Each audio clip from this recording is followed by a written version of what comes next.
Épître de Paul aux Romains, chapitre 13. Que toute personne soit soumise aux autorités supérieures, car il n'y a point d'autorité qui ne vienne de Dieu, et les autorités qui existent ont été instituées de Dieu. C'est pourquoi celui qui s'oppose à l'autorité résiste à l'ordre que Dieu a établi, et ceux qui résistent attireront une condamnation sur eux-mêmes. Ce n'est pas pour une bonne action, c'est pour une mauvaise que les magistrats sont à redouter. Veux-tu ne pas craindre l'autorité, fais le bien, et tu auras son approbation. Le magistrat est serviteur de Dieu pour ton bien. Mais si tu fais le mal, crains, car ce n'est pas en vain qu'il porte l'épée, étant serviteur de Dieu pour exercer la vengeance et punir celui qui fait le mal. Il est donc nécessaire d'être soumis, non seulement par crainte de la punition, mais encore par motif de conscience.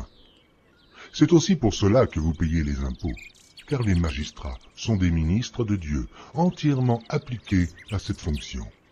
Rendez à tous ce qui leur est dû, l'impôt à qui vous devez l'impôt, le tribut à qui vous devez le tribut, la crainte à qui vous devez la crainte, l'honneur à qui vous devez l'honneur. Ne devez rien à personne, si ce n'est de vous aimer les uns les autres, car celui qui aime les autres a accompli la loi. En effet, les commandements, tu ne commettras point d'adultère, tu ne tueras point, tu ne déroberas point, tu ne convoiteras point, et ce qu'il peut encore y avoir se résume dans cette parole. Tu aimeras ton prochain comme toi-même. L'amour ne fait point de mal au prochain. L'amour est donc l'accomplissement de la loi. Cela importe d'autant plus que vous savez en quel temps nous sommes. C'est l'heure de vous réveiller enfin du sommeil. Car maintenant, le salut est plus près de nous que lorsque nous avons cru.